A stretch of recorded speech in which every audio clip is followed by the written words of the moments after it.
প্রিয় শিক্ষার্থীরা, এখন আমি যে অঙ্কটা করব এটা খুবই ইম্পর্টেন্ট এবং গুরুত্বপূর্ণ একটা অঙ্ক। এই গুরুত্বপূর্ণ অঙ্কটা খুব সহজেই অল্প সময়ের মধ্যে আমরা করব, সমাধান করার চেষ্টা করব। আশা করি সবাই আমার সাথে থাকবে, তো অঙ্কটা করার জন্য, বোঝার জন্য চেষ্টা করবে। ওকে, এখন আমরা সমাধান করার জন্য চলে যাই। প্রথমে আমরা প্রশ্নটা পড়ে নিই কেমন। এখানে প্রশ্নের মধ্যে ৬,৫০০ টাকা যে হার মুনাফায় ৪ বছরে মুনাফা আসলে ৮,৮৪০ টাকা হয়, ওই একই হার মুনাফায় কত টাকা ৪ বছরে মুনাফা আসলে ১০,২০০ টাকা হবে। তাহলে এখানে দুইটা সেন্টেন্সের অংশ আমরা দেখতে পাচ্ছি। প্রথম কমা পর্যন্ত আমরা একটা পার্ট দেখতে পাচ্ছি, হ্যাঁ। এরপরে আবার ওই প্রথম পার্টের সাথে আমরা সম্পৃক্ত রেখে আরেকটা পার্ট দেখতে পাচ্ছি। তো এখন আমাদের প্রথম পার্টটা কিভাবে সমাধান করব সেটা আমাদের আগে জানতে হবে। তো জানার জন্য আমাদের অবশ্যই এখানে কি কি মান আছে সেটা আমাদের জানতে হবে আগে। এই যে ৬,৫০০ টাকা যে হার মুনাফায় ৪ বছরে মুনাফা আসল ৮,৮৪০ টাকা হয়, এইখানে আমরা দেখতে পাচ্ছি ৬,৫০০ টাকা, এটা হচ্ছে আসল কেমন। তারপর যে হার আমরা মুনাফার হারটা পাইনি, এখানে নাই, এটা আমাদের বের করতে হবে। মুনাফায় ৪ বছরের সময় পেয়েছি মুনাফা আসল আমরা ৮,৮৪০ টাকা হয়, এই মুনাফা আসলটা পেয়ে গেছি। তো আমরা জানি এখানে যে মানগুলা, সেই মানগুলো থেকে আমরা মুনাফার হার বের করব আর মুনাফা বের করব কেমন। তো এখন আমরা কাজ শুরু করি। এখানে লিখবো দেওয়া আছে, প্রথমে লিখবো কি দেওয়া আছে আসল পি সমান ৬,৫০০ টাকা, সময় এন সমান ৪ বছর, এবং মুনাফা আসল, আমরা মুনাফা আসলকে কি ধরবো, এ ধরবো কেমন। এ সমান ৮,৮৪০ টাকা। ব্যাস, এই যে মানগুলো আমরা ধরে নিতে পারলাম কেমন। এখন এই মানগুলো থেকে আমাদের একটা মান বের করতে হবে, সেটা হবে কি মুনাফা। আমরা মুনাফার একটা সূত্র জানি, আমরা জানি এখানে লিখতে হবে, আমরা জানি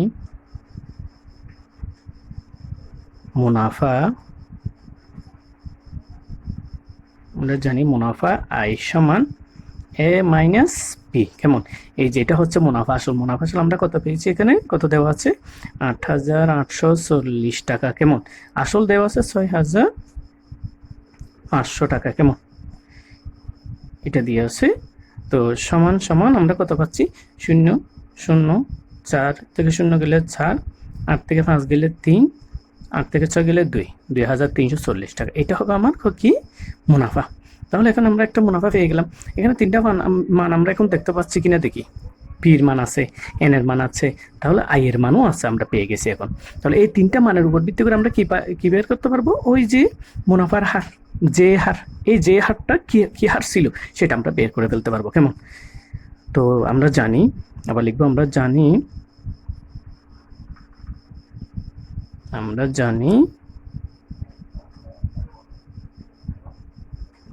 মুনাফা হার আর সমান আমরা যে সূত্রটা জানি সেটা লিখে ফেলবো কেমন। এই সূত্রটা হচ্ছে আই ইন্টু ১০০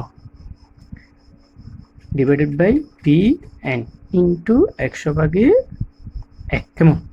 তো এখন এই আই এর জায়গায় আমরা লিখবো কত, ২,৩৪০ ইন্টু ১০০, এদিকে পির জায়গায় হবে কত, পির জায়গায় আমরা যেটা পেয়েছি এই যে ৬,৫০০, এন এর জায়গায় কত বলো ৪ বছর কেমন, ইন্টু ১০০/১। এখন আমরা এই ২০ যদি কাটাকাটি করি তাহলে এখানে হবে ৬৫। আর যদি এই ৬৫ ২,৩৪০কে ভাগ করি সরাসরি, হ্যাঁ, ক্যালকুলেটর দিয়ে যদি আমরা ভাগ করি, আমরা এখানে পাবো কত, ৩৬। এটা দিয়ে এটাকে কাটলে কত হবে, ৩৬। এখন ৪ দিয়ে ৩৬কে কাটলে ৪ ৯ ৩৬, এই যে ৯ সমান কত, ৯, এটা হবে পার্সেন্ট। তো আমরা যে হার যেটা বলেছিলাম সেই হারটা আমরা এখন কি পেয়ে গেছি 9%। এই 9% যেটা আমরা মুনাফার হার পেয়েছি সেটা দ্বিতীয় অংশে দেখো ওই একই হার মানে কোনটা, এই 9% হারে যদি আমরা ওই মুনাফায় কত টাকা মানে আসল কত রাখলে 4 বছরে মুনাফা আসলে আমরা 10,200 টাকা পাবো। তাহলে কত রাখলে এই হারে 4 বছর আমি যদি রাখি আমাকে কত দেবে, 10,200 টাকা দেবে। তাহলে আমার আসলটা কত রেখেছি। তাহলে এখন যেহেতু এখানে আমার সময় দিয়ে আছে, মুনাফা আসল দিয়ে আছে, আমরা এই 9% কি মুনাফা আসল নিয়ে যাব। আবার এই 9%কে আমরা যদি মুনাফা আসলে নিয়ে যাই তাহলে কত হবে, 100 টাকায় 1 বছরের মুনাফা কত হবে, 9 টাকা। আমরা কয় বছরে হিসাব করব, 4 বছর। কেমন, 4 বছর। তাহলে 100 টাকা যদি আমি 4 বছর রাখি আমাকে মুনাফা কত দেবে বলো তো, 9 গুণ 4 সমান 4 36 টাকা। ব্যাস, একদম সহজ। আমরা খুব সহজেই কাজটা করে ফেলতে পারবো। এখন এটা যদি মুনাফা হয় আমার আসল কত, 100, তাহলে মুনাফা আসল কত হবে, 136 টাকা। কেমন, তো আমরা এখন লিখবো সুতরাং মুনাফা আসল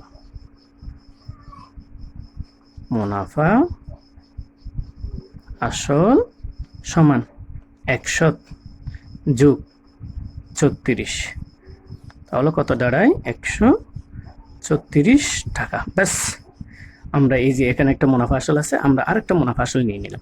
এই মুনাফা আসলের আসল ছিল কত টাকা, এই 100 টাকা। তাও কয় বছরে, 4 বছরের। ঠিক আছে না? তাহলে আমরা এই মুনাফা আসলে আসল কত ছিল 4 বছরে সেটা আমরা এখন বের করে ফেলতে পারবো। কেমন, তো এখন আমরা এরপর অংশটা লিখতেছি, মুনাফা আসল। সুতরাং মুনাফা আসল যদি 136 টাকা হয়, 136 টাকা হয়, আসল কত, এই যে আসল হবে কত, আসল হবে 100 টাকা। কেমন, মুনাফা আসল যদি 1 টাকা হয় তখন আসল কত হবে, আসল একটু কম হবে, 136 যাবে নিচে, উপরে হবে 100। আবার মুনাফা আসল যদি কত, এই যে আমার 10,200 টাকা, 10,200 টাকা হয়, তখন আমার আসল কত এখন চলে আসবে, 10,000 কত, 200 এদিকে হবে, 10,200টা নিচে যাবে, সরি, এই 10,000 নিচে লিখবো আমরা 136, উপরে লিখবো 100 গুণ 10,200। ব্যাস, এখন এটা আমরা কাটাকাটি করবো। কেমন, এটা একটু কাটাকাটি করে দেখি আমরা আমাদের আসলটা কত হয়। তো এখন আমরা ক্যালকুলেটর দিয়ে কাটাকাটি করে পেয়েছি 136 10,200 মধ্যে যাচ্ছে কতবার, 75 বার। কয়বার, 75 বার। এই যে 75 বার, 75। 136 10,200কে ভাগ করলে সরাসরি কতবার যাবে, 75 বার। এবার 75 দিয়ে 100কে যদি গুণ করি আমরা পাবো কত, 7,500। তাহলে এই 7,500 টাকাই হবে আমাদের উত্তর। এখানে হবে, আমি অপর পৃষ্ঠায় যাচ্ছি না, তো এখানে হবে 100 দিয়ে 75কে গুণ করলে হবে 7,500 টাকা। এটাই হবে আমাদের আসল, এটাই হবে আমাদের আসল। এই যে আমাদের যেটা বের করতে বলেছিল ওই একই হার মুনাফায় কত টাকা, এখন আমার টাকা আসতেছে কত, 7,500 টাকা। কেমন, 7,000 ওই একই হার মানে 9% মুনাফায় 7,000 টাকায় 4 বছরে মুনাফা আসলে হবে 10,200 টাকা। তাহলে আমার আসল কত বের হয়ে গেছে, 7,200 টাকা। এটাই হবে আমাদের নির্ণয় সমাধান। তো আশা করি সবাইকে বোঝাতে পেরেছি। যদি না বুঝো 1বার 2বার করে দেখবা, আশা করি সবাই পারবে। আর অবশ্যই নিজে দেখার পরে নিজে করার চেষ্টা করতে হবে। নিজে করার চেষ্টা যদি না করো তাহলে এটা করা সম্ভব না, দেখলে কাজ হবে না, দেখার পরে নিজ থেকে আবার করতে হবে। ওকে, তাহলে কথা না বাড়িয়ে আজকে ক্লাসটা শেষ করছি। সবাই ভালো থাকবে, সুস্থ থাকবে, আল্লাহ হাফেজ।